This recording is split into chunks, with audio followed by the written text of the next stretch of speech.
आज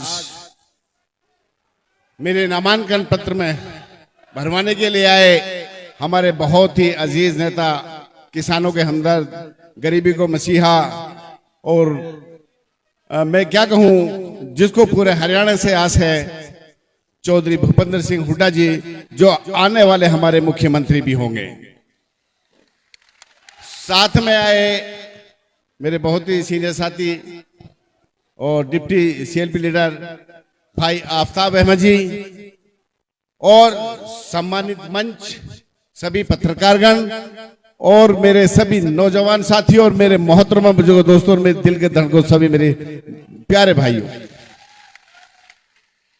जैसे मेरे से पहले हमारे डिप्टी सीएलपी लीडर ने आपको सब बता दिया है कि इस बार सबसे पहले मैं धन्यवाद करना चाहता हूं पूरे कांग्रेस के श्रेष्ठ नेतृत्व का और खासकर चौधरी भूपेंद्र सिंह हुड्डा जी का, जिन्होंने मुझे दोबारा टिकट देके यहां से अपना विश्वास जिताया है। मैं भी विश्वास दिलाता हूं कि ये तो मैं नहीं कहता कि मैं हरियाणा में 1-2 में रहूंगा, लेकिन इंशाल्लाह कम भी हम किसी से नहीं रहेंगे।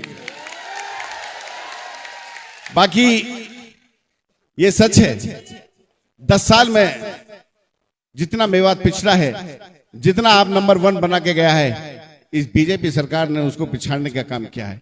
आप उस विधानसभा में रहते थे जहां हम तीनों विधायक बोलते थे कि मेवात को ये हरियाणा का हिस्सा नहीं समझते।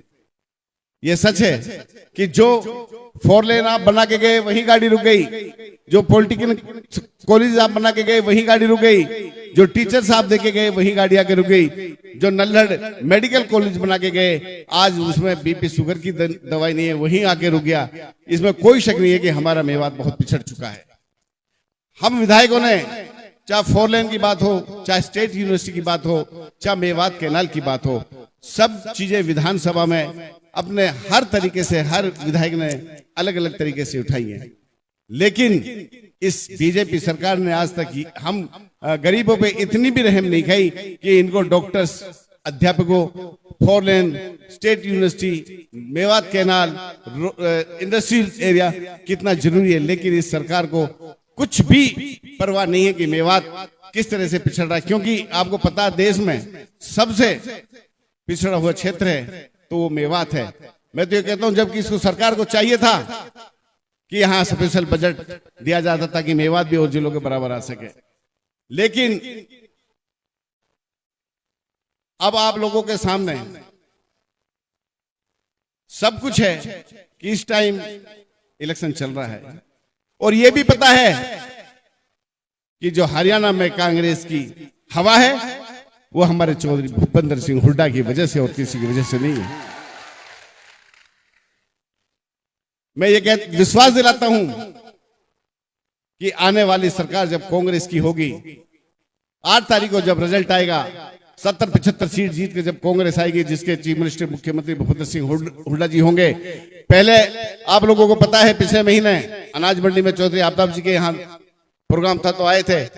उन्होंने वादा किया था कि पहली कलम से मेवात स्टेट यूनिवर्सिटी, पहली कलम से मेवात कैनाल और पहली कलम से 4 लेन देने का काम मैं करूंगा, मैं मुख्यमंत्री बनता।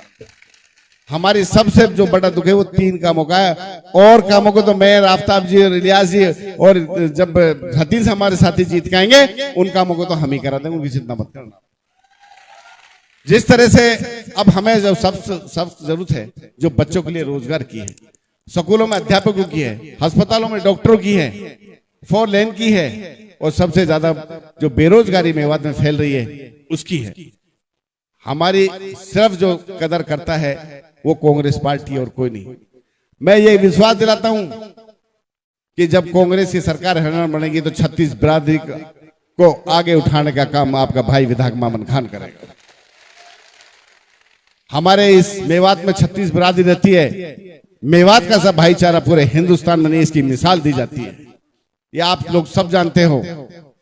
और मैं ज्यादा टाइम नहीं लूंगा, साहब को कहीं और भी जाना है, तो इतना ही कहूंगा कि आने वाली 5 तारीख को क्या कर रहे हो आप? ऐसे तो नहीं जैसे उसमें सो गए थे लोकसभा में। हाथ खड़ा करके चौधरी साहब को विश्वास दिलाओ कि कम से कम 90% वोट हम इस बार कांग्रेस को देंगे। और मेवात में 3 सीट हैं और 1/4 हमारी हतीन की है। 5 जो हमारे सोना में भी पूरा हिस्सा है कि हमने वादा किया था कि चौधरी साहब 5 की 5 सीट है, जिसको आप टिकट दोगे उनको जिता के आपकी झोली में हम डालेंगे। मैं आप लोगों को विश्वास दिलाता हूं, मैं कांग्रेस के साथ साथ चौधरी भूपेंद्र सिंह हुड्डा जी का सिपाही हूं, दीपेंद्र जी का सिपाही हूं। मैं इनके अलावा और किसी को नहीं जानता।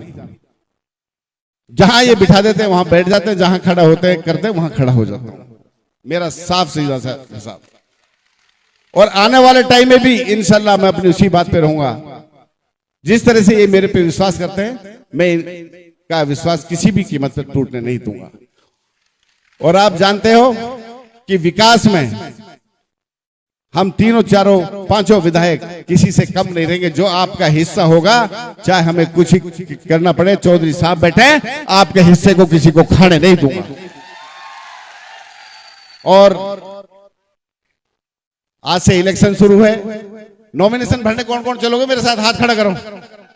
बाजार में भी चलोगे ना? कोई घर नहीं जाएगा। मैं एक बार फिर चौधरी साहब का बहुत बहुत शुक्रगुजार हूं, अपना इतना कीमती वक्त दे करके आप लोगों के बीच में इस गर्मी में आपके लिए आए, उसका मैं हमेशा रनी रहूंगा। और इंशाल्लाह जीतते ही ये सीट बहुत भारी मतों से आपकी झोली में डालने का करूंगा। जय हिंद, जय भारत।